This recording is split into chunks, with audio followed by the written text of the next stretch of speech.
দুই শিশুকে দিয়ে টি-20 বিশ্বকাপের দল ঘোষণা করে চমকে দিয়েছিল নিউজিল্যান্ড। ভারতও নিজেদের টি-20 বিশ্বকাপ স্কোয়াড একটু অভিনবভাবেই ঘোষণা করল। এবারে টি-20 বিশ্বকাপ অনুষ্ঠিত হবে 1 জুন থেকে যুক্তরাষ্ট্র এবং উইন্ডিজে। সামাজিক যোগাযোগ মাধ্যম এক্সে যুক্তরাষ্ট্রের ম্যানহাটনের টাইমস স্কোয়াডের একটি ছবি পোস্ট করেছে বিসিসিআই। সেই ছবির সুউচ্চ ভবনের দেয়ালে গ্রাফিক্সের মাধ্যমে স্কোয়াডের খেলোয়াড়ের নামগুলো বসানো হয়েছে, যেখানে নেই লোকেশ রাহুলের নাম, আছে ঋষভ পান্ত, শিবম দুবে ও সঞ্জু স্যামসন।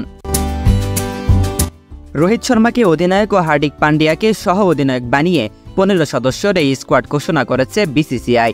দক্ষিণ আফ্রিকা এবং আফগানিস্তানের বিপক্ষে ভারতের টি-20 দলে জায়গা না পাওয়া স্পিনার যুজবেন্দ্র চাহালকে ফেরানো হয়েছে বিশ্বকাপ দলে। এবার আইপিএলে দারুণ বোলিং করায় বিশ্বকাপ স্কোয়াডে 4 স্পিনারের একজন হিসেবে চাহালকে বিবেচনা করেছেন ভারতের নির্বাচকরা। স্কোয়াডের বাকি 3 স্পিনার বাঁহাতি চায়নাম্যান কুলদীপ যাদব, বাঁহাতি স্পিন অলরাউন্ডার রবীন্দ্র জাদেজা ও অক্ষর প্যাটেল ভারতের স্পিন আক্রমণকে অনেকে বৈচিত্র্যপূর্ণই মনে করছেন। স্কোয়াডে বিশেষজ্ঞ পেসার 3 জন, জসপ্রীত বুমরা, মোহাম্মদ সিরাজ এবং হর্ষদীপ সিং। সিম বোলিংয়ে তাদের সঙ্গ দেবেন শিবম দুবে এবং পান্ডিয়া।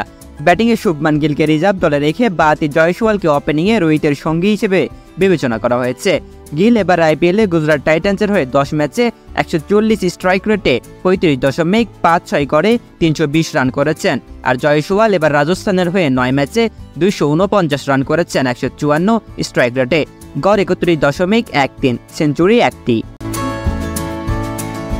রানের দিক দিয়ে গিল এগিয়ে থাকলেও তাকে চূড়ান্ত স্কোয়াডে বিবেচনা করেনি বিসিসিআই। মূলত গিল ডানহাতি হওয়াতে জায়গা হয়নি।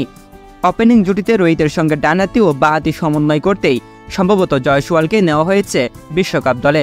রিজার্ভে গিলের সঙ্গে আছেন রিঙ্কু সিং, খলিল আহমেদ এবং আবেশ খান। দ্বিতীয় উইকেট কিপার ব্যাটসম্যানের জায়গায় রাহুলকে পেছনে ফেলে দলে ঢুকেছেন স্যামসন। এবার আইপিএলে দুর্দান্ত ফর্মেও আছেন রাজস্থান রয়্যালসের এই অধিনায়ক। প্রথম 9 ম্যাচে দলকে 8 জয় এনে দেওয়ার পাশাপাশি স্যামসন 161 স্ট্রাইক রেটে 77 করে 9 ম্যাচে করেছেন 385 রান। তবে অনেকেই এই দলে ধোনির মতো একজন ফিনিশারের অভাব বোধ করছেন। এর জন্য কেউ কেউ দীনেশ কার্তিককে চেয়েছিল, যদিও কার্তিককে দলে নেয়নি ভারত। সো ভিউয়ার্স, ভারতের দল নিয়ে আপনার কি মতামত জানাতে পারেন কমেন্ট করে।